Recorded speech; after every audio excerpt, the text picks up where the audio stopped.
Happy holidays! I'm Ryan Pack. And I'm Nicole Barlow. And this is Soundtrack Your Life, where we speak with a guest or guests about a soundtrack that is important to them. Today we have a couple of returning guests. We have Scott Interrante and Tara Giancaspro. Scott is the host of This is the Greatest Song I've Ever Heard in My Entire Life. And Tara has the great Substack XOXO Gossip Giancaspro. Hello. Welcome back. So excited to be here. And a big nah humbug to you, because I love y'all. So today we are going to talk about the 1992 Brian Henson film, The Muppet Christmas Carol. Does anyone want to talk about why they love this movie and like is a part of your holiday tradition? I have to tell you a secret. This movie actually deeply upsets me. I have to tell you, this movie is actually a profoundly uncomfortable watch for me. This is like my shame as a now Muppet consultant, thanks to the one stupid viral post I have on the internet. This movie, so when I was 10 or so, I went to see Shrek in the theaters with my dad. And I remember leaving and going, the psychological ramifications of this movie have profoundly upset me. And I remember sitting in my car, or my dad's car, after watching Shrek and thinking, I really don't like what I saw on that screen today. I've learned too much about the human condition. And that is what I feel when I stare into the eyes of the fucking Ghost of Christmas Past. That scary little child. The little girl. Yeah. Oh, I'm like, why is she dead? Like, maybe not so unrelatedly, I spent a lot of time reading about Joan Benet Ramsey today, and I'm like, why is this little child dead? She freaks me the fuck out. So something I love about the Muppets is joy. And with the exception of my Italo King, Rizzo the Rat, and my friend Gonzo, this movie actually depresses me deeply. Everything makes me want to like cry and like rend my garments in upset. And I figured this was a safe space to admit this to people, because this is the Muppet intellectual property I watched the least. Such a bombshell. You're getting like the exclusive hot goss. You kept this so close to your vest. I have never said this out loud to anyone. The Ghost of Christmas Present dying with like the little twinkle colored Christmas lights around him, upsetting. I came to enjoy his company. He is absolutely the kind of guy that I would date. He's like chill, big teddy bear, big nose. You know I love a big nose. I'm well documented on this issue. He dies. Young Michael Caine breaks up with Belle because Belle's like, you're focused on your career, which I've had that breakup before, and it's really ugly. You have to like capitalism has to be brought in as a concept in the argument. Upsetting. Fozzie wig, like mom Fozzie wig. She kind of gives me Livia Soprano tease. Upsetting. If I want Livia Soprano tease, I will call my mother. Thank you so much. And then like the Tiny Tim of it all. Nightmare material for me. One of my favorite Muppets is Kermit's nephew Robin, and that to me is his full legal name, Kermit's nephew Robin. I have been told, because there was one time I watched this movie and I got upset, and it was, somewhat of it was revealed, where I was like, Robin is in peril. He's got his little crutch. He's singing. He's sad. Everybody's crying over his death. So am I. And they were like, it's not Robin. It is a slightly differently colored. It's a more mossy green small frog, like in the way that Peter Cratchit is not Kermit or Robin. He's his own amphibian. Right. But a Robin-looking character in peril. It's enough to me that Robin has that one beautiful little song where he sings on the stairs. And that to me is like, why is he alone in this moment? It's a beautiful song, but why is he unchaperoned? He's on stairs. That could be dangerous for him. He has webbed feet. He can't easily traverse staircases. What is like I worry for the boy. So now I have to know that he's dying of like weakened lung in the 1800s. He's not getting enough nutritional porridge. It really absolutely upsets me. It's violent to my soul. So you feel emotionally manipulated by A Muppet Christmas Carol. You feel I attacked. feel emotionally rent by this movie. I don't leave it feeling good. I'm like, Scrooge is too much of a dick in this movie. He's too much of a dick. And it's like, go to therapy. Well, You're so he rich. does. Isn't Go that to what the movie's about? Yeah, his the therapist. therapy is forced upon him Yes. by Statler and Waldorf's gay asses with the chains, with their little percussive with the chains. No, Kind of kinky, right? He does not go on fucking ZocDoc and get a telehealth appointment. That is forced upon him. And you know what? As a woman who has had to force several men into therapy, I take it personally. Wow. It's triggering for me. This movie is a hard one for me. Muppets, like the Muppet Treasure Island, I'm great with. I'm fine with. I'm like, this is fine. I have no issues. Muppet Christmas Carol actually makes me feel like I am the 10-year-old kid who sat in the car after Shrek and thought, this movie goes a little too deep for my 10-year-old self. Wow. And I feel that discomfort in my chest, like a small anvil dropped to my chest. And now you know my deepest shame. Can we blame Jeffrey Katzenberg for that? We He's can blame involved with Jeffrey both. For Shrek, yeah. He is We both can blame involved in Jeffrey Shrek Katzenberg and for many this movie. things. He's not as Oh. bad as David Zaslav, who is like the Right. third person I want to fight when I get to hell in that order. But no, Jeffrey Katzenberg can be blamed for this. You're absolutely correct. Well, it's an easy scapegoat. Scott, I feel like that's a really difficult, why does this matter to you? No. I have to ask you, per the No, rules. rebut me by all means. How Rebut do you feel about the Muppet Christmas Carol, and does the tiny hobbled frog leave you haunted? I mean, point of agreement, the Ghost of Christmas Past is genuinely terrifying. I think worse Devastating than to the look at. Ghost of Christmas Yet to Come, and that's the one that people seem to talk about the most because it's so similar to the Grim Reaper. Right. But I find the haunted levitating child so much worse. I mean, it's a very cool visual effect, but it is terrifying. Otherwise, I would say the upsetting moments in this are, designed to have the happy payoff at the end. I feel like this is how all versions of A Christmas Carol go. Sure.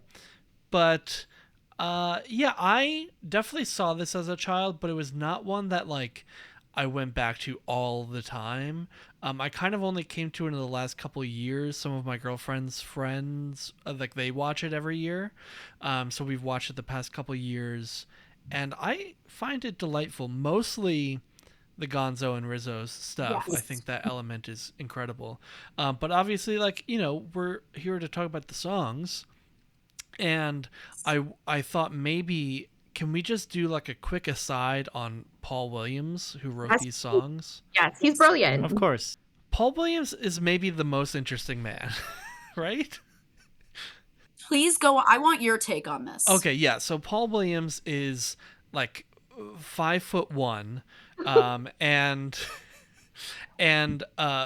known as a songwriter and an actor. He wrote songs like, for the Carpenters and Three Dog Night. Then he wrote Rainbow Connection for the Muppet movie. He also stars in and writes the songs for Brian De Palma's cult classic Phantom of the Paradise, which have you guys done that on this podcast yet? No, not yet. Ooh.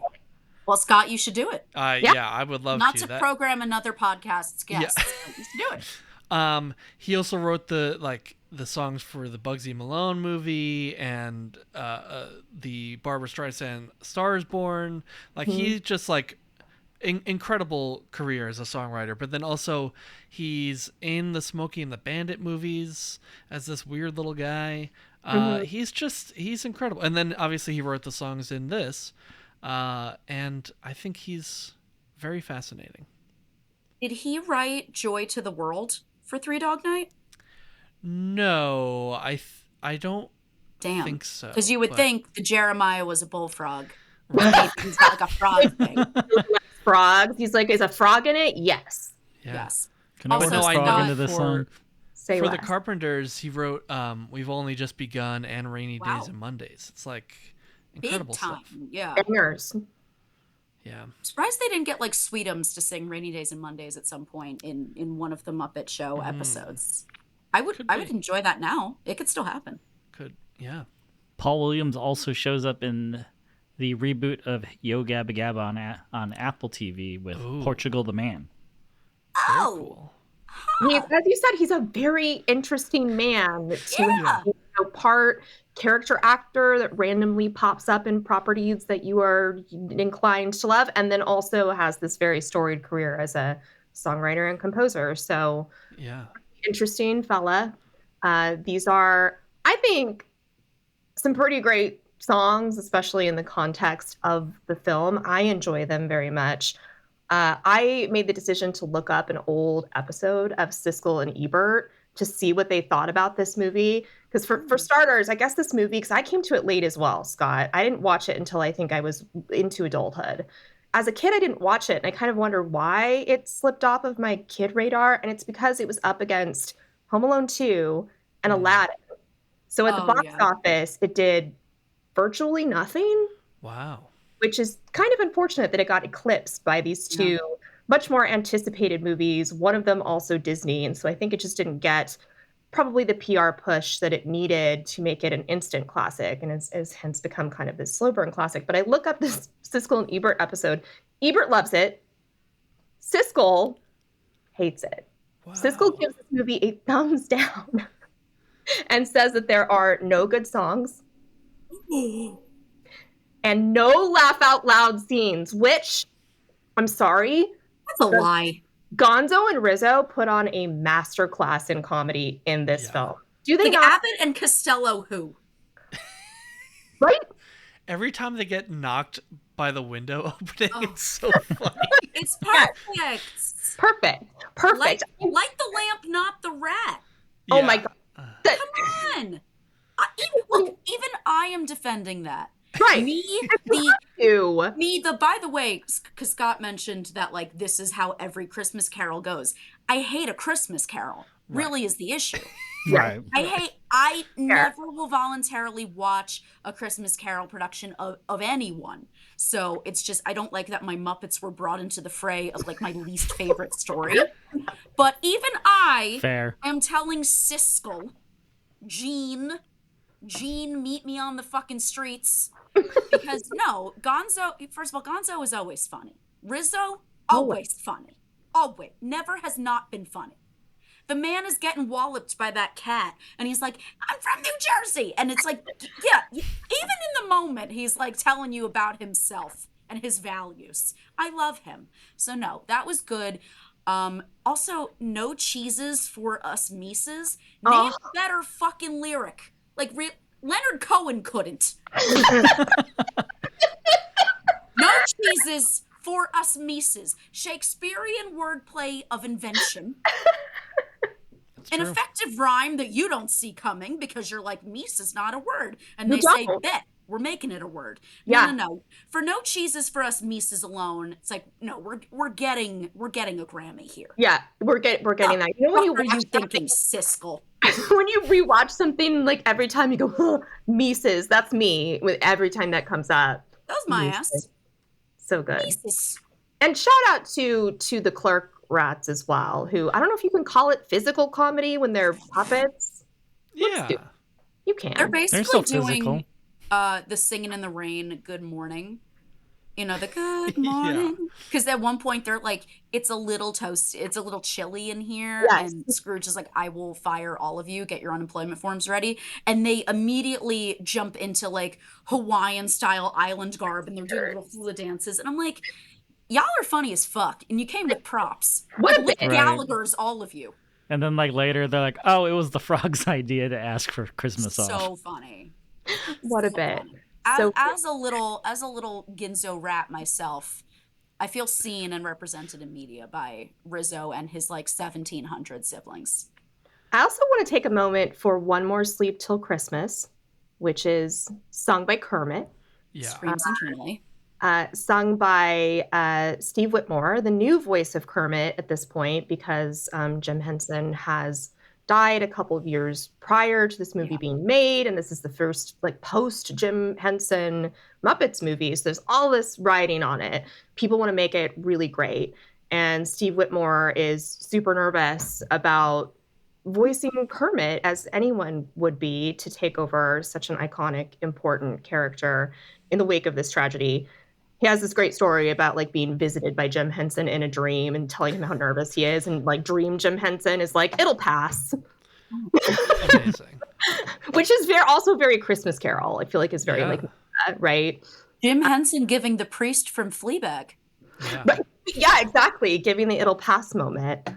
So I just feel like it's such a well done song. I feel like Kermit always gives me the feels. Kermit makes me want to cry. Just showing up, there's something very, Yes. I think you kind of said it, Tara. It's like there's something very sincere about Kermit and Rainbow Connection that always makes me emotional. Oh yeah, I think Rainbow Connection is the most romantic and most beautiful song ever made. I kind of wish that they had made a Christmas Rainbow Connection in this movie, because I don't feel like any of the songs are as universal in this film, because they are either very Christmas focused or like focused around the particular Muppet iteration of this classic story. I kind of wish there was one more like generic, like instead of Rainbow Connection, it would have been like the Christmas Connection. But yeah, Kermit, as I mentioned that Muppet Big Three thing to you, the theory that came out is anyone who is Kermit in their big three, but especially their son, is eldest daughter syndrome coded. And Kermit also is the like the planner and the ringleader. But a lot of people, even just naming Kermit in their big three, got very emotional when I've talked to them, and like when they broke down why Kermit is part of their big three. I feel like it's too much pressure to have Kermit. Are in your you, big three. Nicole? Are you an eldest daughter? No, I'm not. I'm actually the youngest, but Interesting. But I'm the youngest by like 12 years. I don't know if that means anything. You're like me, where it's more like we're only children. It's more like I'm an only child. Exactly. That's the where I kind of sit in that whole dynamic is more of an only child. Interesting. But I don't know if I would put Kermit in my big three. And I think, Ryan, the reason is probably something adjacent to what you said. Like that just feels like too much pressure. Ooh. A lot to say like Kermit. I don't know. Yeah. But I would agree that I like the songs in this, but there really isn't a standout like a Rainbow Connection. I mean, I think One More Sleep Till Christmas is the banger. Like that's that, and It Feels Like Christmas are maybe the standouts, but there's just nothing like that totally pushes through to that next level, which is okay because like I think they all hit. work. But yeah, I mean, well, I'm sure we'll get there. But When Love Is Gone, which they have the sort of pop version in the chorus, in the credits, they took that out of the movie, and that kind of could have been the sort of 90s power ballad radio hit, but Jeffrey Katzenberg cut it. Yeah. So you can tell the intention and for those that don't know, so it's sort of it's the love ballad between Scrooge and his fiance before she leaves him, and it's cut out of the film in the Disney Plus version even today because Jeffrey Katzenberg didn't want it there and felt like it was dragging down the movie for kids, which is such bullshit. It plays really oddly in the readily available streaming versions because Rizzo's like losing his mind, just actually in like emotional free fall. But basically nothing has happened, right? Like it's one line from the fiance to Scrooge, and you're like, wait, what? Yeah. Also, Jeffrey Katzenberg in the there was like that Disney Plus Howard Ashman documentary that came out a couple years ago, and there's a sequence in there where they're working on The Little Mermaid, and Jeffrey Katzenberg is like, we should cut whatchamacallit. Oh my god, why am I blanking on this? What's the context of the song? Part of Your World. He was like, we should cut this song, and luckily he was overruled on that one, but he was able to slash this. To get smacked. That's So he is the real ultimate- Shrek, is what we've learned today. Yeah, exactly. That is the ultimate I want song. In a good Yeah. theatrical musical production, you have an I want song, which sets out what the character I wants. What Yeah. the fuck? Also, what would adolescent children sing in their choir solos if that song Thank you. exists? Exactly. Horrible. I'm Horrible, man. horrified. I kind of thought you were going to say that he wanted to Kiss the Girl, which I would be mad about because the Ashley Tisdale version of that song is a ripper. A ripper of a track. And I do listen to it as a 33-year-old woman, but because I'm like, maybe he didn't want the love story, whatever. No, it's so much worse that he's Yeah. like, But Ryan, I feel like we didn't hear your history yeah, please. with the Muppet Yeah, Christmas Carol. so the opening weekend of Muppets Christmas Carol, I was watching Home Alone 2 with my dad. There you have it. So I don't remember exactly when I saw a Muppet Christmas Carol. I assume it was probably like on TV at one point, and I probably watched it then for the first time. I'm not a huge Christmas Carol fan. I do Good man. remember in high school like learning that A Christmas Carol is a Charles Dickens thing, and my mind immediately going, oh, so Scrooge McDuck is a Dickens character? Yeah. Have they done a Scrooge McDuck Christmas Carol? Yeah, Am it's a Disney cartoon from like I think '83 or something. I think it's on Disney Plus, where Mickey is Bob Cratchit, because you always have to have like the most pure, sincere person play Yeah. Bob Right. Cratchit. I might have seen this now that you say it, but I mentally blocked it out of my mind because of my anti-Dickensian principles. Yeah. So speaking of being anti-Dickensian, this is the second time we've covered A Christmas Carol on this podcast. So the first time we did the movie Scrooge from I think like '67. It's Albert Finney and Alec Guinness is Marley. And Leslie Brookus wrote all the music for it. Oh, interesting. I don't think I've seen that. Oh no, maybe know I if I have either. But it's been a really long time. Well, Tara, you shouldn't see it. I think we No. should.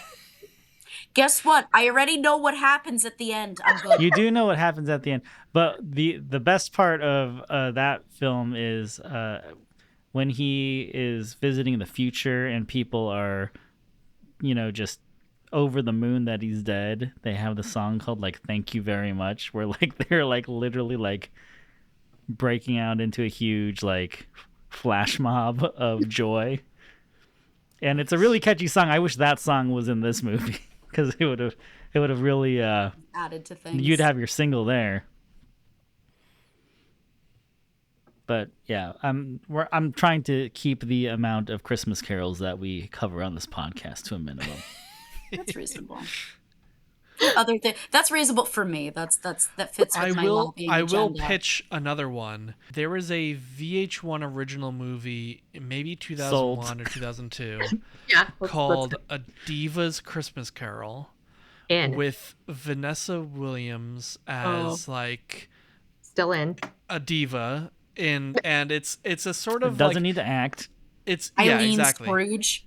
It's like shot like a behind the music kind of thing, where her like former singing partner died, and then she became this diva, and then it's the whole Christmas. I haven't been able to, like, I can't find it online, but I watched it a lot as a kid at that time, and we got to track it down. Wow. It's gonna be in like 15 parts on YouTube somewhere. Yeah. Okay, somebody connect Scott with a Diva's Christmas Carol. All of It's us. got to be somewhere. Yeah, all of us. I really want to see that. It needs to be like Pee-wee's Christmas special, where it just needs to be given to the world. Yeah, like add that to the rotation of brilliant made-for-TV holiday specials. Sounds great. But I think everyone is correct. Everyone here is correct. The Christmas Carol it's a grim story. It's grim. It's Victorian. It's dark. I actually think this adaptation is pretty faithful to the Dickens story itself. I think a lot of the dialogue that Rizzo uses and that Gonzo I think specifically uses as like the Dickens stand-in, it's lifted from the book. I think like there was this desire to do something that felt faithful, which is maybe why it feels a little less Muppety. Possible. Yeah, and it's, you know, it decenters Kermit. Kermit's like a pretty side character, which makes sense because of the Henson aspect of it. But yeah, I mean, it's a lot of Michael Caine. It's a lot of Michael Caine, and which I guess your mileage will vary. I tend to think of Michael Caine as being the definitive Scrooge. Michael Caine came into this with, and this is what he says in interviews, like, I'm treating this like it's the Royal Shakespeare Company. Yeah, I am gonna you can play tell.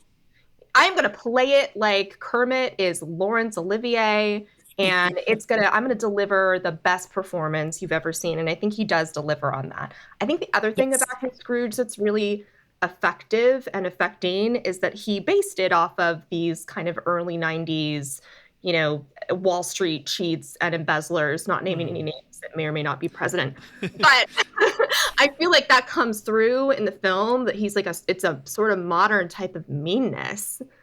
Like, he's freaking mean. And Yeah, he's got that line about like needing to like whittle down the populace. Yeah. whittling down the populace is like, whoa. Crazy. Whoa. Like, we are fully there. Like, he's mean. So I think, Tara, to your point of like, it's almost like it does kind of be like, well, maybe he's not redeemable. Maybe this was a little too easy. Yeah, it's giving like Silicon Valley eugenics. Yeah, and his headmasters just tell him like you just got to work and work and just grind and grind and grind. Yeah. And like Bean Bunny, the Muppet Bean Bunny, is really just there for him to be like absolutely awful too, and it's the saddest thing you've ever seen. Okay, that sweet little rabbit wrapped up in the newspaper. I No, die every again, time. I watched that, and they don't show it for 3 seconds. It's like a full 5 seconds where he's just like, his teeth are chattering, his little bunny teeth, and he's wrapped in light leaf newspaper. It's not even a full newspaper. It's like barely the sports section, and he's just shivering, and I'm like, I feel sick. I want to go wrap that little man in a parka. Yeah. I feel disgusted watching that. That to me is irredeemable. Scrooge and I can fucking fight.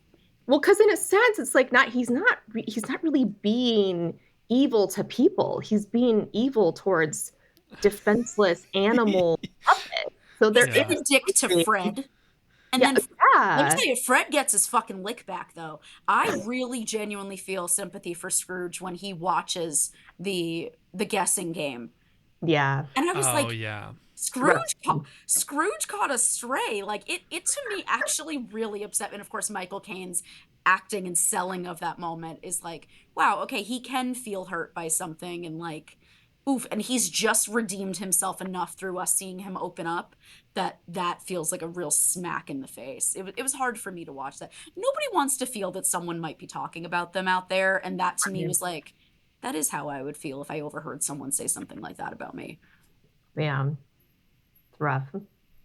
Yeah, and as part of a party game, not just like him confiding in his wife, like, I had a really bad encounter with Uncle Scrooge again. It was like, ha ha ha, who's unwanted this?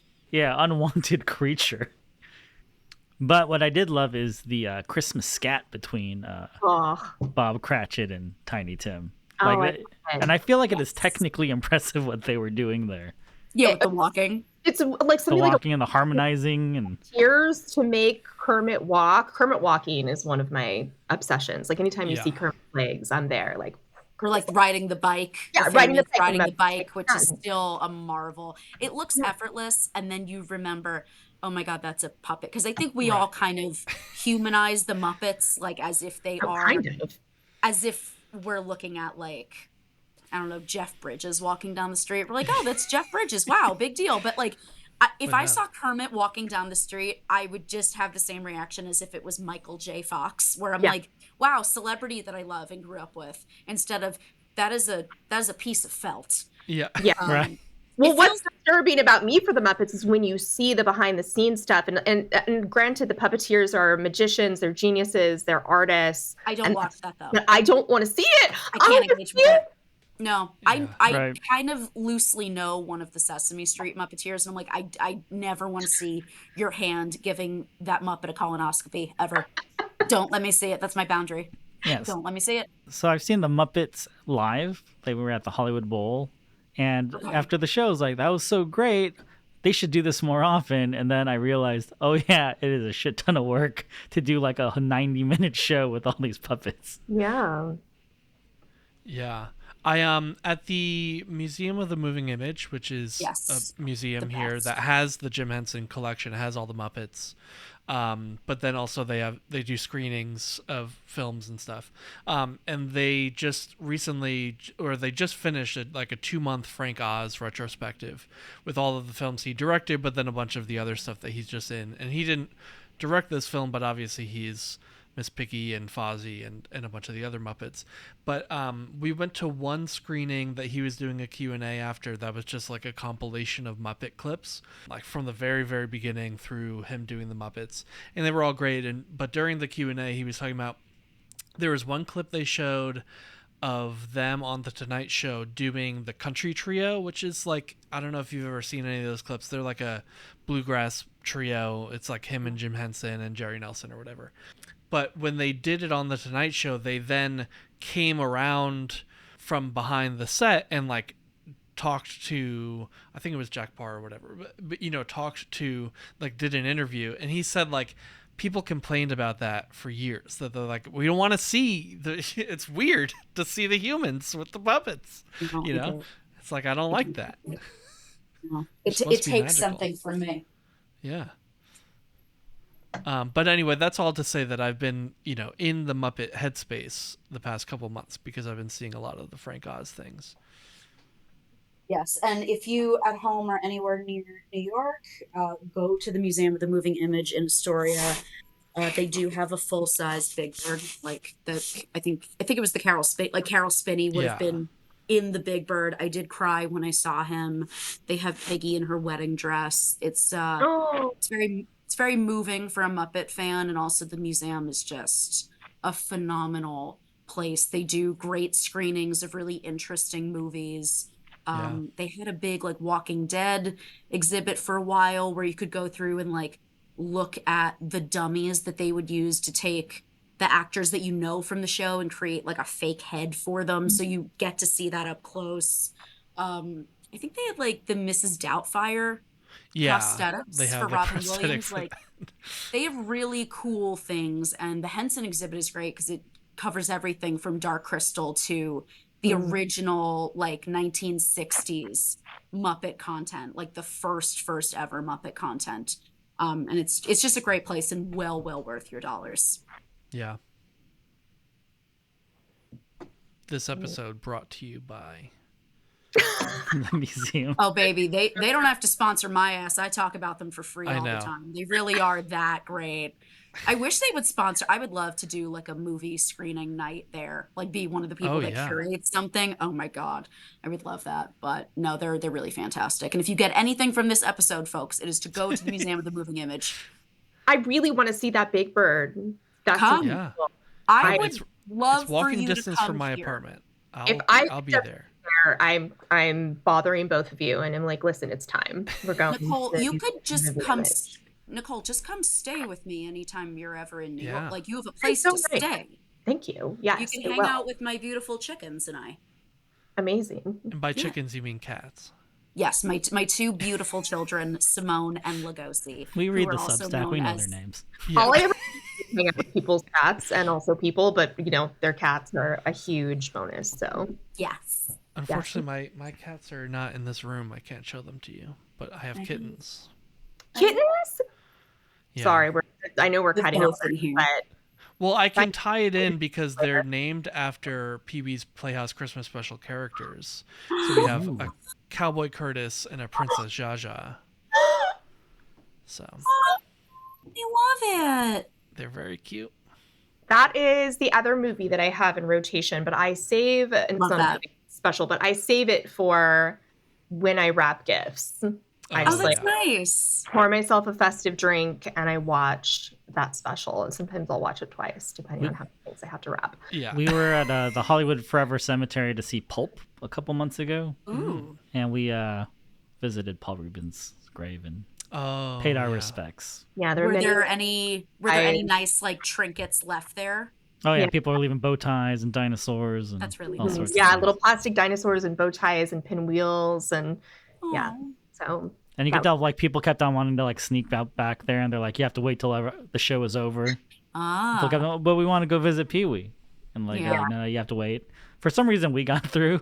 I don't think we were supposed to, but it's done now. Fine. Yeah, it's fine. You were paying respects. It's Anyhow, so the Muppets are, I think, important to so many of us. The Muppets hit me in that emotional place. It's not just a nostalgia for childhood, but I think it's just kind of a desire for something real, even though they are like definitively not real.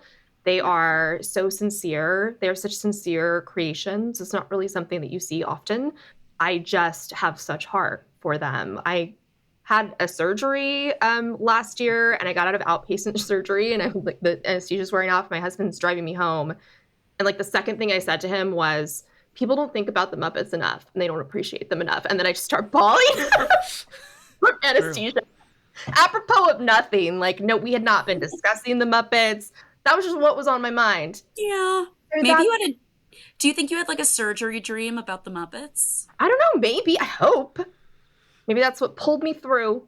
Yeah. But they're great. They're wonderful. I appreciate in this movie, too, even though we're all creeped out by the ghosts, with the exception of maybe the ghost of Christmas Present, I appreciate that they brought new Muppets into the mix. I do like to see a new Muppet design. Because I think the original intention, and it sounds like the original intention, and Katzenberg didn't fuck this up, thankfully, was just to have the Muppets that you know also be the ghosts. Oh. I don't know if that would have worked as well. Do you think that would have worked in the same way, or are we happy that they made the ghosts be new Muppets? I think the Stadler and Waldorf is inspired. That's great. That's perfect casting. And it's also funny that, because it's just Jacob Marley in the traditional Christmas Carol, so they needed a second name, and they went with Robert Marley or Bob Marley. Yeah, it's a funny little dumb joke. Straight. Good. Here's the thing. Do I love the idea of like Prairie Dawn being the ghost of Christmas past? Yes, but then I have to, in my soul, contend with the mortality of Prairie Dawn. So it kind of makes that more difficult. Like if Beaker is the ghost of Christmas future and he's playing the Grim Beaker, which Jesus Christ, maybe they should have done that. Wow. Grim Beaker. Wow. Good. But it makes that character very obviously like dead in a way. Right. And add something scary to that character. So a little kid, when they see Beaker and something else, is gonna be like, I don't like him. I get why he would want some new design added there, because then you can't add the emotional gravitas if it's Beaker being the Grim Beaker, which would have been much more comfortable for me, Tara Giancaspro, but maybe Michael Caine wouldn't have had as much to play off of. Yeah, well, yeah, that's true. Bunsen and Beaker actually do get a song in this movie called Room in Your Heart, which is cut from the film as well, but you can hear it on the soundtrack. So they do kind of get like a cool moment in this. I love Bunsen and Beaker. And Beaker does get to give his scarf to Michael Caine. Yeah. Yes, he does, and Michael Caine plays that so sweetly. Like he does want, you would think he'd be like, oh, I'm so rich, I don't need the gift, even when he's being generous. Because he's like, oh, I just want to give things to people. But the fact that he takes the gift to me really speaks to what the Muppets are, which is, this beautiful togetherness, this beautiful collective. And there is transaction in mutual aid. There is leaning on each other. So that's the moment where he really communicates that he's letting himself be a part of this community because he's willing to accept something in turn. So they get a really poignant moment, which is great. And there is a humility in accepting a gift. Yes. Yeah. Right. He could have been like, oh, like you were just wearing that, or, I could buy a nicer one or whatever. But or even like, I can't take this. I wouldn't feel right taking something from someone lesser. But he really does understand that, like, no, part of this is also asking for love, asking for friendship, and being able to be vulnerable in that way. So that's a really big moment of change for him. And he plays it beautifully. Yeah. Also, the film has like a really beautiful holiday score by Miles Goodman. And so Goodman has been a composer for a while, works a lot with Frank Oz, who obviously is, associated with the Muppets. He's done everything from like Dirty Rotten Scoundrels and like Little Shop of Horrors. I think he's been nominated for like Oscars as well. I think his score is great here. I think it's up there with John Williams's like Home Alone score, where you immediately think of Christmas. It's festive. It's great. I have no notes. It really does put you in the mood, like you said, from like second one. Sleigh bells. Yeah, and it does a lot of like incorporating the melody of the songs in a nice way, but it's not too much. It's that overture, like the starting of the film, which is so impressive technically. Also, just like the long tracking shots of through the London streets and like again, you have to just remember that they're all puppets and like they're all being controlled by people like hiding underneath. So it like the idea of doing long shots like that, moving around the camera, like I can't even fathom it. But the overture to go along with that is really cool. I mean, it certainly gives you a classic Christmas. It's a familiar story, hits all of the right notes, scratches every itch. I think, obviously your tolerance for the baseline Christmas Carol story will maybe start to dictate how much you actually like it. And I agree that it's dark. It's a little dark for kids, not to be a Katzenberg about it, but it's a little dark for kids. Well, they have that joke about it in the beginning with Rizzo and Gonzo, where Rizzo's like, isn't this like too scary for kids or whatever? And Gonzo's like, it's culture. It's culture. Yes. Right. But there's something very brave about that and very like 80s, mid to early 90s, like 1992, right? But I think there's something very brave about the ability for the Muppets and Jim Henson to do what is ostensibly child's entertainment, but do it in a way that doesn't skip the hard stuff. Feels very brave by today's standards because everything is so dumbed down. I mean, this ain't like Red One, right? This is not like this is like it's asking kids to reach up, and it's not pandering to them. So that I do like about it. I grew up on things like The Dark Crystal, right? And so I watch that shit constantly. I don't know if that's like what warped me beyond yeah. but like, it was great, right? Like it wasn't afraid to be super duper dark and scary. Yeah, that's a weird one. I mean, it's very cool, but it's very cool, but it is weird, and it like makes no pretenses about not being incredibly weird. Yeah. I mean, there is a darkness to Henson, and I don't mean Jim Henson, I mean just like the Henson estate, the Henson intellectual property, if you will. I mean, originally the Muppets were SNL fixtures. It was a darker comedy. It was more satirical, more pointed, more adult. And, and it developed into this beautiful, universal and approachable thing for every age. Like your grandmother knows who Kermit is. Your dog probably knows who Kermit is because your dog might have a Kermit chew toy. Like everybody, knows these characters, but also finds something in them, young and old. But there was always that thornier side of Henson.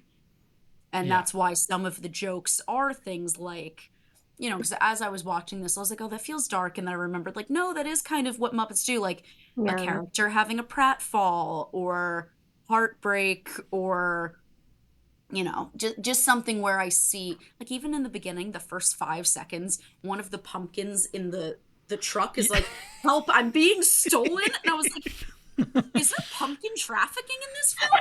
Yeah. Like, that's such a funny bit, though.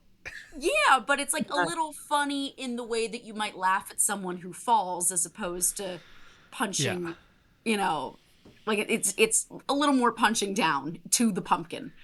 Right. But I think that's like kind of the magic of it because they're, not afraid of being a little dark with jokes like that and just having like the, the physical comedy of like getting, Rizzo's always getting knocked around or whatever. But like the core of the message is being kind to one another and having this very sweet and wholesome ending. So I think kids like get it, you know. I also like Miss Piggy not knowing the difference between her daughters. Oh, right. Well, that whole bit where like all the female children are pigs and all of the male children are frogs is Yeah. chef's It's kiss. perfect. Yeah, because a lot of people who I think are not true fans, I would say, they're like, what would a child of Kermit and Piggy look like? Is it a green pig? Is it a blonde frog? And I'm like, shut up. The movie already answered this. This is We've canon. seen it. Yeah. Yeah, We know we what know. happens here. We know the answer. So it's like let this rest. Thank you. You know what I mean? Let this rest. Shrek demonstrated what the donkey dragon babies would look like. Everybody Yeah. let that rest. So let it rest with the Kermit Piggy interspecies children. We know now. Thank you ever so much. I'm glad we put that one to bed. It's done. It's canon. If they ever remade this movie, not that they should, I don't think that they should make another Muppets Christmas Carol. That would be a Or bad. any sort of Christmas Carol. I just want to say that Never again. would be a bad idea. But if they did, because Disney loves to recycle everything and it's Muppets, like, are you enough of a Muppets fan, Tara, to say, I'm going to put aside my previous hatred for this story? I'm going to give it a try. Oh, I'd have to watch it. Yeah. You have to I mean, watch it's the Muppets. I don't know who you would cast as, as Scrooge again. You could still get Michael It Caine, could I still guess. be but Michael Caine. Yeah. I would maybe Officially retired, but the only other person who I He'd think come was the back. gravitas and the belovedness to do this would be Dame Judi Dench. oh, Only to me, the only God. other like living working actor that could do it would be Judi Dench, and I think she'd be great. Actually, no, that's a lie. There are three people: Judi Dench, Ian McKellen. Yeah, I Patrick was gonna. Stewart. Yeah, Like, I was also thinking McKellen Stewart, like just to let them fight over it, like Yeah. fight over a wishbone. Well, Stewart, I know, has done Scrooge, right? that's what I'm He's saying. been a Like Scrooge. yeah. Yeah. Ian McKellen could do it. I wouldn't want to see Ian McKellen as Scrooge though, because Ian McKellen No, comes off Judi as Dench such is a the way to kind go. Yeah. soul.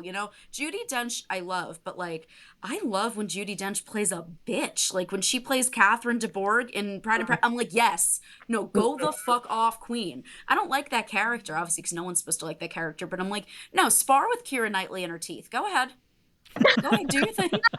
In her teeth. And Keira Knightley is like my favorite actress. I just also acknowledge that acting is done orthodontally. Orthodoxy is like I'm adding that to the vocabulary. There's that recent meme with Florence Pugh of like, this is my favorite part of her acting, and it's the small little And frowny it's face. the frown Yeah. face. Yes. Keira Knightley, when she opens that jaw, I'm like, let's go. Let's go. Give her the Oscar. Yes, we're getting an Oscar nom. Let's go. Yeah, she's setting that jaw right in place. Good for her. I love her. Mouth acting orthodontics. could do We don't this. talk about it enough. Keira Knightley could do this in time. Like in 50 years. I believe that she could play a good Scrooge. I'll give it to her. But for now, no. It would be Judi Dench to me. It could be a woman. Why not? She's like a Yeah, You it's know. the Yeah, diva- it would Diva shake up Christmas Carol. it would shake up the incel vibes that are there. fair enough. Like femcells need representation too. Fair I enough. guess. Yeah, I don't know if we not should go really. down that road. Obviously, I'm not being sincere in that. No. Do they though? I really like in Marley and Marley, the Sadler and Waldorf ghost song, that the chorus is just, it's Marley and Marley. Ooh. I think that's so well delightful. done. Thank So you. well. Paul Williams, you're a genius. Yeah. It's like, I Minimum- can't come up with another lyric. They're just going to make ghost noises. Scott, can you tell me, as a musician, if these songs feel like they're using comfortable, common chord progressions? Because these songs really don't seem like they should work to me. They feel discordant. I think they're fairly straightforward. I think one thing, this is not answering your question, but one thing that stands out to me is like a lot of the songs have this weird kind of syncopation in the vocal melody that feels Yes. more like Muppet songs than like Dickensian Christmas Carol type songs, you know? And that sort of trips me up a little bit sometimes, that I feel like they should be like One More Sleep Till Christmas. I feel like I should be hearing banjos, but I'm not. And even the Marley and Marley also has a little bit of that like syncopation with what they're doing, but I don't know. Because like Michael Caine's song at the end is so garrulous and so wordy. They are trying to like put something in every syllable, like everyone is a nephew or a niece to me, and it's like these are 80 million bajillion syllables. This is like a fucking Yeah. Bright Eyes song. Like, where's Connor? Where's Connor? This is exactly something that sounds like it could be on Casadega. Don't put Connor anywhere near the Muppets. And I say that as the world's biggest Bright Eyes fan. Like, do not let Because Connor. that to me feels like it shouldn't work, and that's maybe why I don't hear these songs and think like, oh, Celine Dion and Peebo Bryson will be releasing a cover of this expeditiously. Right. That's where I Yeah, totally. Back to Paul Williams being a very like fascinating, oddball of a character. I did read that he had a pretty substantial drug habit for many, many years, and so That's obvious. to me, this feels like media that was brought to you by cocaine a little bit, right? Like, it seems like these songs were written like fast, furious, and in like numbers. Like he was just putting down numbers. Like, no, we need one more track. Sam the Eagle has to sing something. You know what I mean? Like, I do think we're done. I think he was sober by this point, but I'm not disagreeing. I mean, I think he was like newly sober. On craft then, because it's something was leaving his body. Yeah. It's giving, coke-fueled Muppet song binge a little bit. Like he's transferred his addiction to like 2 liters of Diet Coke for every meal. Right. Yes, it's the transition phase where you quit bloated. cigarettes. They're bloated. Yeah. It's a bloated soundtrack a little bit. And I think there are some bangers, and there's some songs on here that make me really happy and that have some great lyrics and great turns of phrases. And then there are some that feel just kind of unnecessary. Which, again, not to be a Katzenberg, but maybe that's why some things were cut. Yeah. Right. They're very verbose songs. And like you said, it's like when someone stops smoking cigarettes and they start holding like pretzel sticks and like eating pretzel sticks because the oral fixation and the oral feeling of smoking a cigarette is still there. So you need something else to do. But yeah, some of these tracks are giving like Starlight Express light, like Andrew Lloyd Webber light, Cats light. I agree. And I'm a very verbose songwriter. In my songs, everybody's like, you have so many goddamn words and syllables in your songs. And I'm like, I know, I just have a lot of ideas. I talk a lot. We all know this. All 4 of us know this. But yeah, so even for me to say these songs feel a little verbose and like hard to expect a kindergarten classroom, for example, to sing at like a Christmas pageant. Right. That's so true. That would be a lot for a kindergarten kid to get through. You would not be able to memorize this. This is Sondheim for them. Maybe you guys are maybe these songs are bad. Does this movie suck? Am I being Oh no, we're gonna get canceled. Bite your tongue. It doesn't suck is the thing. Like, I don't think that it sucks. I think that it's odd. Yeah. Yeah, it's a weird Christmas film. It's a weird film in general. I don't think that it would necessarily be made today. And if it were made today, I think it would be vastly different. I don't know if anybody had the displeasure of watching the Muppets Haunted Mansion thing that they released straight to Disney Plus. Tara, I don't know if you watched that as part of your Muppet consultancy, but they did put out a Disney Haunted Mansion movie, and there's a bunch of, like B to D list TV actors that make cameos. And I just remember Will Arnett. Yeah, Will Arnett's in it. It's based on the ride. It is a special based on the ride for Halloween, and it's bad. I wanted so much to love it because any Muppets property I'm going to be predisposed to, liking at the very least. And I just really didn't like it. And I think part of the reason that I didn't like it is because it just doesn't take any swings. It's the comedy is not there. It doesn't have that same bite. It doesn't have the same wit. I think it's very bold to say, like, we're just gonna like straight up make like a very faithful adaptation of A Christmas Carol and add some Yeah. Muppets. They wouldn't do that now. I mean, they would, like, what property, I would love to know what property you guys think should be a one actor and a Muppet, like, and a Muppet cast. God, this question comes up and it's, yeah. You know what I mean? I saw Such a- someone recently suggest The Odyssey, and I I think that's I like that. See, Oh my God. Like Homer, yeah. Or That? Nicole, Okay. if Okay. trips you up, Nicole, who would the actor be that you think could wield a cast of Muppets? Oh, you see, it's so hard because it's as you said, I think there are so few actors with true gravity, and you need gravity to be. And I think it depends on the premise of the, yeah, and it sort the of depends on the project premise, as well. but I think it also you need to be like a very strong force. Scott, go on. I think Andrew Garfield has what it takes. Aw. Ooh. He was He great can with sing. He's charming. Aw, Like so Pride good. and Prejudice with Andrew Garfield? Oh, You see that Sesame Street thing that he did? exactly. Elmo? Yeah. He Lovely. could do it. I also think do that Brett Goldstein can and should do it. Because Brett Goldstein is kind of like a Muppet himself. Like, He was also great on Sesame Street. yeah, like I think he could do it. I think the number Yeah. one, and this is not like my idea, I've definitely seen this on Twitter, but people have said that Adam Driver could do some other famous classic story with the cast of Muppets. I think he would. Like, if you've seen his SNL work, he is so engaged and present with the stupidest concepts on SNL, and every single time he's on there, it's a marvel of television. I really Yeah. think Adam Driver could pull off what you would need, and I he would agree. do it like Michael Caine. Okay, you know what? I'm following that because Yeah.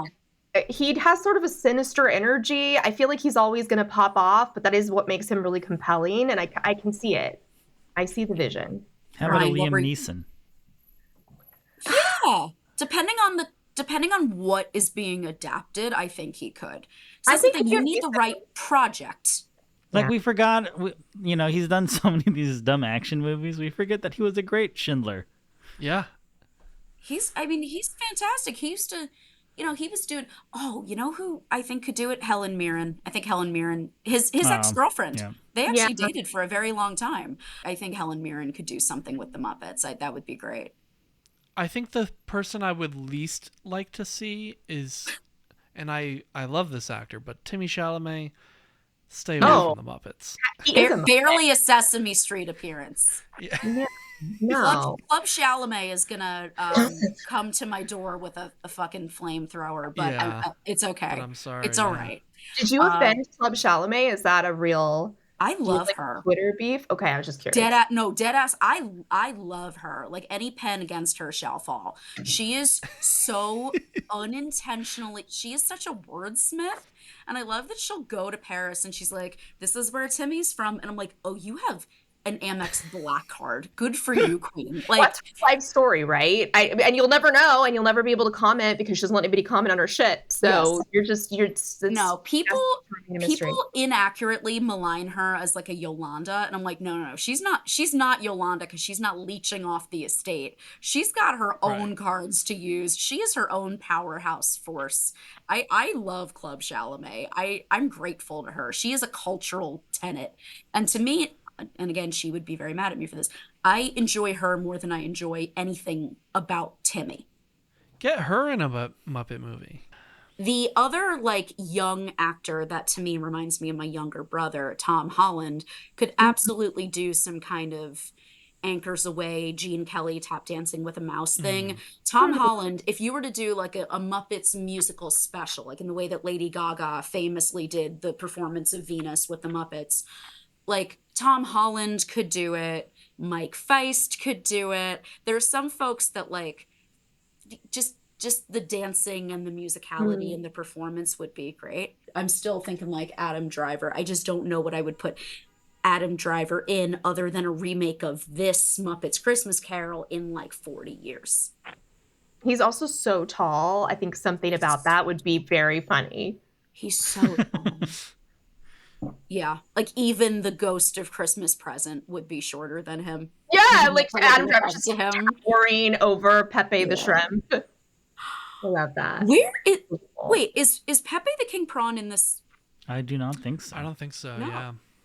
And everybody loves Pepe. Disappointing absence of That's Pepe. a problem, and I get that like maybe he is not suited for the Arctic England climb, but he he should be there. He should be present. I love Pepe. He's one of my favorite Muppets because to me he's not in my Muppet Big Three. He is one of my favorite Muppets. I think he's in my Muppet like Big Five. Is But it time to get into I the think Muppet this is Big a Three? good segue. I think for the uninitiated, Tara, you have to explain the concept of the Muppet Big Three.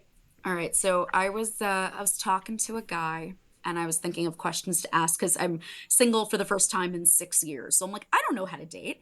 I don't know how to hold someone's hand for the first time. So of course my ass is like, what is your Muppet Big Three? And he was like, what? And I was like, let me explain. And like Ren and Stimpy style, a little chalkboard just came out and I started like explaining. The Muppet Big Three is based on the Zodiac Big Three. You have a sun, a moon, and a rising. Your sun is your standard sign. So if you've always been told your whole life you're a Gemini based on this birth date, you're a Gemini. And if you're a Gemini, get the fuck away from me. June Geminis though. May Geminis are fine. Then I was your gonna say moon, yeah, your May Geminis are allowed. June May Geminis 30th. I'm just right yeah, there. you're right there. June Geminis scare the shit out of me. But then your moon is how you see yourself internally, how you internally view yourself. And then your rising is how other people perceive you. So, for example, I am a Rizzo sun, small, fleefy, brunette, Italian, New Jersey, loves pizza, loves a backwards cap, constantly has that shit on me because Rizzo dresses like a motherfucker. We know that. Loud, like verbose, chatty, a little aggressive, but kind of in the way where, like, if you as a taller person put your hand against my forehead, I'm just gonna have to like windmill at you because I'm really small. So that's me. That's like how everyone kind of sees me. That's what I am. My moon is Camilla.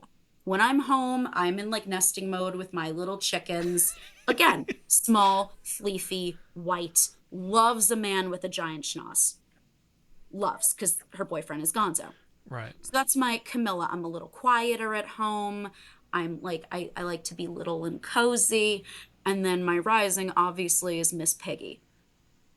Loud, curvy, big hair, comes off as aggressive and very confident, comes off as bossy, comes off as a bit of a steamroller. And I know all of this about myself, but that's how probably other people perceive me. I get told, you know, in a positive way, like, wow, you're so confident. Like, people are praising me for that. I'm like, oh no, I hate myself.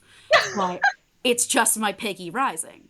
So I came up with this concept and I wrote a little Substack thing about it. And Scott's and my friend Matt Stores made a TikTok about it that went mega viral, like million plus views every day. 2+ months later, I get 30 to 40 notifications on Instagram a day of someone commenting or interacting on his post where he tagged me. It's kind of nuts. So that's the concept of the Muppet Big Three. And instead of it being you tell me what your Muppet Big Three is and I tell you about yourself, I hope the exercise leads people to ask about themselves and dig internally. And for men who don't believe in the zodiac, this might be an entryway to understand what your girlfriend is always talking about and what a stellium is.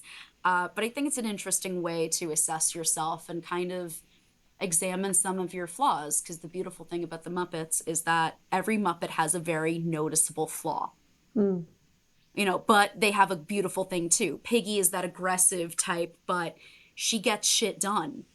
And she's very good at setting boundaries. Whether she respects other people's to be determined, but that's Piggy's strength. Kermit is that ringleader, band leader, natural leader, but also is very anxious, also has a lot of pressure on him. That's the eldest daughter that a lot of people felt. You know, every Muppet's got a flaw, but then all of those flaws are needed to make that system whole.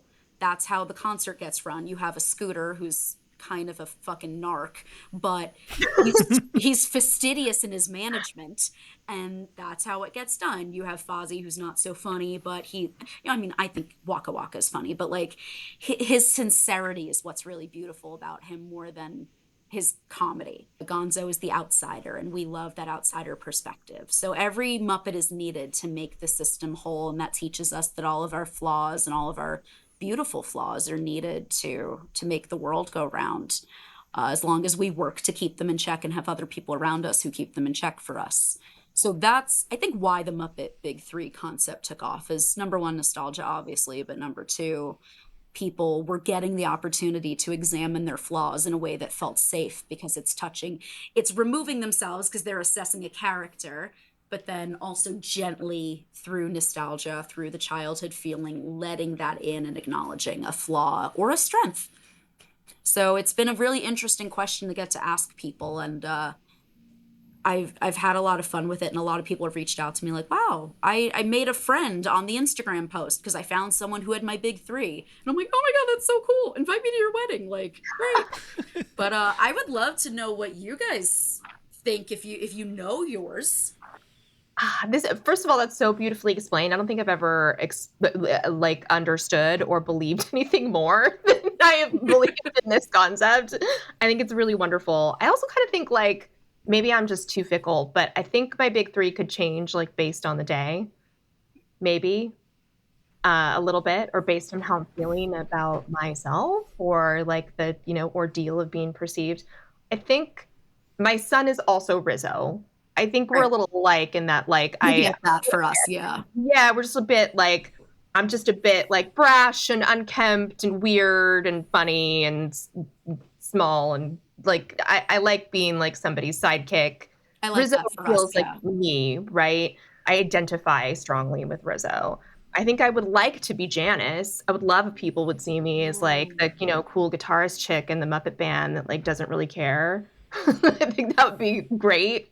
Like there's something like that I romanticize about like all of Dr. Teeth and the Electric Mayhem. That part of me that like loves that whole scene, loves that. But I think maybe I'm also kind of a Fozzie. I'm sort of like dependable and reliable, and maybe people see me as like being, You think that's your rising, like how other people perceive you? Yeah, I think maybe sometimes people see me more as a Fozzie, even if I see myself as a Rizzo. I think people might see me as more. You are a strawberry blonde like Fozzie. Yeah, see, there you go.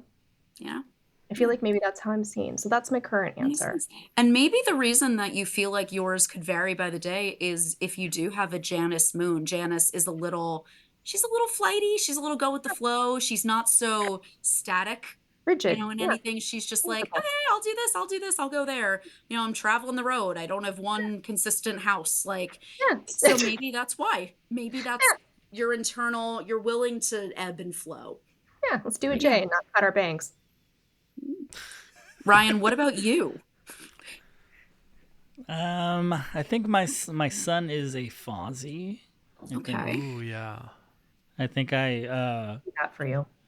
constantly put myself out there, whether people think I should or not. Oh, I think you should. Let's see. The next one is my moon. Yeah, like how you kind of see yourself, for better or worse. I think as a Gonzo. Ooh. Yeah. To me, that's a very vulnerable expose of yourself, and I appreciate that, and I hope you feel safe sharing that with us. It's a beautiful. No, really, I'm being completely sincere. It's a beautiful thing, and I feel like Gonzo moons. There's like a beautiful romanticism to them, like an Austinian romanticism. And then as my rising, I'm not sure about that. I kind of see you as a Kermit rising because you are the producer. Yeah. Like I that's how I would see you. Like you're the one who will reach out, set up our podcast tapings. Like you are kind of that one that gets it together for us. I kind of see a Kermit for you, perhaps. You're my Kermit, complimentary. And I love a Kermit in the big three. I really feel like when someone tells me that, I'm like, I understand you so much more. And Kermits make the world go round to me. They're the unifiers. They're the, they're the makers. They're the doers. So it's a great thing to be. I wish I could be more of a Kermit. I think we all aspire to be Kermits, even when we Yeah. fall short. Yeah, much so. But then you also have the screams internally, which is your beautiful flaw, which again, it's not a terrible flaw. It means you care about things and you want things to go well. So it's a nice thing. Scott, what about This you? is so. It's really killing me. I know, and I've known you for years, so I'm dying to know what yours is. I feel like my presentation to other people is often a Ralph in, the sort of chill unflappability and the musicality. I feel like there's Ralph in there. But I see myself often as a Scooter because Interesting. it's not quite the the Kermit keeping the ship running, but because it has maybe less of the anxiety and more of just like, hey guys, we gotta get, if we're doing like, let's keep on schedule. I feel that in myself, and then also I think there's a Gonzo in there, so I'm not exactly sure where I would place them. I mean, from what you said, the way people see you, if that's the Ralph, then that's your rising. Right. Then if you feel internally as a Scooter, that's your moon. And then your sun is just sort of, for me, it's always hard to explain the sun more than the other two. Right. Because it's just it's what like a you're bigger like. essence. I mean, Essence. am I cool? Can I claim a Gonzo? I don't know. I'm nervous about saying I'm a Gonzo. Listen, I've seen your outfits. You're willing to take a fashion risk. Yeah. That is, to me, part of it. I think I feel good about that. I think you're right. Gonzo Sun, Scooter Moon, Ralph Rising. Yeah. And Scott, you have a very unique taste. Like so Scott and I are part of this like Who Weekly community, which is another podcast and presence. And like Scott always impressed me as someone whose taste didn't fall into like any guy I knew, which is something where Scott and I have connected. Like Scott and I went to see Harry Styles together. Like his tastes are always very rich and interesting to me. And again, like Scott is someone that I could talk to about One Direction. And normally I have to go towards other people who were like girls on Tumblr, but Scott is always, but then also Scott and I talked about going to see RRR more recently. Like his taste is so different, and I love that, and that's what we have in common. That's why we're friends. Yeah, so that to me makes sense. Also, again, Scott has a very interesting sense of style that really feels like his own to me. I've been in the pit with him at Carly Rae Jepsen, and I feel like Gonzo would be a Carly Rae Jepsen fan. Absolutely. Again, a man of taste and distinction. I appreciate it. I just needed the push, so I think. Yeah, I say this all as compliments. Like this to me works for you very much. Although I hope you don't wear fedoras like Gonzo. No fedoras. Thank God. Speaking of Scott's taste, Miles Goodman, who scored the film, also did Dunstan Checks In, which I know you love. I do love that film. Hey-o. Yeah. Wow, what a guy. You know what's interesting about this conversation that I feel like just emerged is that we have two people here that closely identified with Gonzo, and then two of us that closely identified with Rizzo. Rizzo, yeah. That's such a great pairing, as you see in A Muppet Christmas Carol. Wow. They're a That's right. great pair. They complement each other well. Something to think about. And Nicole, you do seem like someone who would climb a fence when you could go right through it. 100%. Without a doubt. And probably have. It did work. And I think Michael Caine played it well. The shots of him flying through the air with like no emotion on his face really cracked me up, because it's very obvious that like this, I wonder if this was his first like CGI laden production or like something with those effects. Also, I don't know how I have to guess that the child puppet was like a tennis ball on a stick. Right? I don't know how she was rendered. I think it was like an actual puppet in water, if I remember correctly, because I looked it up once, and then CG rendered into, like, composited into the shots. But I think like there was a physical doll in water, and then maybe the face was also computer animated. But Yeah. Now, I went to see Coldplay maybe 2 years ago, and basically that they had the puppet came Muppets. out and sang a Yeah. fucking song, and it was one of the worst moments of my entire life. I paid for floor tickets to Coldplay, number one, which actually they weren't that expensive. I missed most of hers set, so I could not turn to my friends and go, ladies and gentlemen, which I would have loved to do.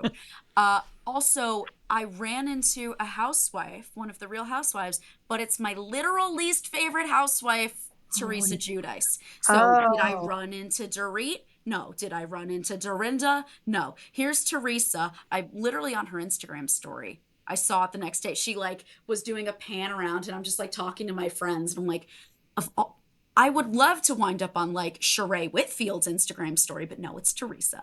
And then Coldplay starts performing. They're great. I mean, really great work. A lot of cardio for Chris Martin. God bless. But then this fucking puppet comes out to sing this song off the new album, which is all about space and aliens and planets and whatever the fuck. Because I don't know what the fuck they're doing lately. They're like, we're going to come up with a planet called like Xylomorph. Yeah, I don't know what the fuck Chris Martin is doing. They're in the but I will say, spheres. he is a white man who has not traveled into space yet. So he is of less hubris than many. Yeah, but you know what I mean? I'm kind of impressed. But it is a little weird that he hasn't, because like if Lance Bass went to fucking space, what's the problem here? Right. You telling me Chris Martin doesn't have the funds? And I know he works out. I saw him on that stage. But this fucking Muppet puppet comes out, and I look at my friends, and I just go like sheet white, ashen, and I'm like, fuck is the Christmas Carol Muppet doing here? And she's singing in that same high-pitched, distant trill, and I'm like standing there. I'm like, did I get hit with fucking laughing gas? Like, is someone in the audience doing like weird dental drugs? I was so viscerally upset. I'm like, it's bad enough that I can avoid watching this movie, but I have to see this bitch in public? No. Yeah, so the Muppets for Coldplay, in the Coldplay lore, they're called the Weirdos. They are a band from outer space, and they are actual Henson Muppets. Yeah, I know. She looked just like the one. Yeah. The movie. I have never heard anything about this, and granted, I'm not up on like my Coldplay information, but oh my God, these things are not okay. They're not right. No, it was I hated it. I was miserable. And again, I was very close to the stage. So I was like 6 feet from this bitch. And I was like, no, she's going to catch these hands. I'm going to yank those strings right out from under her, sweep the knees. I'm like, I can't. She's a threat to me. Yeah. And Tara, I don't know if you remember, I was at that same concert. We ended up not being able to meet up, but we were at that same concert together. I mean, this has happened to us a lot. Yeah. Scott and I often wind up at the same concert. Thank you, Scott and Tara, for coming back to the podcast. This was so much fun. Thank you. I'm so glad to be back. I've missed you guys. Well, I'm sorry that we had to open some wounds by making you watch a Muppet Christmas Carol this morning. Re-traumatizing you. It's okay. For you guys, anything. Well, Tara, if people want to read more about your Muppet Big 3 and all the amazing things that you write about, where can they find that? You can visit me on taragiancaspro.substack.com. That's my Substack. It's called XOXO Gossip Giancaspro, but it's all about pop culture. It's not a gossip blog. I got asked on a job interview if it's like a gossip blog, and I was like, who am I gossiping about? The people I do podcasts with? Like, no. Could you imagine if I was just like gossiping about all the podcast hosts that I work with? No. But then you could also follow me online on Twitter. Yes, I'm still on Twitter. And no, I will not call it X. Sorry to dead name somebody, but it's deserved. At Sweaty Lamar on Twitter and Instagram. And Scott, how about you? Yeah, so the podcast is called This is the Greatest Song I've Ever Heard in My Entire Life. We're going to finish up at the end of this year with our year-end review episode, and then take a couple months off. We're going to start a new season next year. but all the episodes are there for people to listen to and find their, favorite songs or cool people talking about their favorite songs. You can follow that on social media at Great Song Pod. It's GR8 Song Pod. And I am, Scott Interrante, Interrante, on social media platforms. Trying the Blue Sky thing. Maybe we'll all be there. I don't know. Yeah, that's a good segue. You can find us also on Blue Sky at soundtrackcast. I think bsky.social, I think is how those handles go. Yeah. We're also still technically on X, Twitter at SoundtrackCast, and on Instagram at SoundtrackCast as well. But probably Blue Sky is probably the easiest way to find us active. Cool. And then also check out our end of the year list on Patreon. We have recommendations, or we have some of Scott and Catherine's favorite picks from the year. Nicole and I will have ours as well. I believe Tara's picks will be coming as well. Yes. So check out our end of the year episodes. Always fun on Patreon. Patreon.com/soundtrackyourlife. And we'll also be taking some time off after the new year to recharge a little bit. And thank you again for listening. Happy holidays.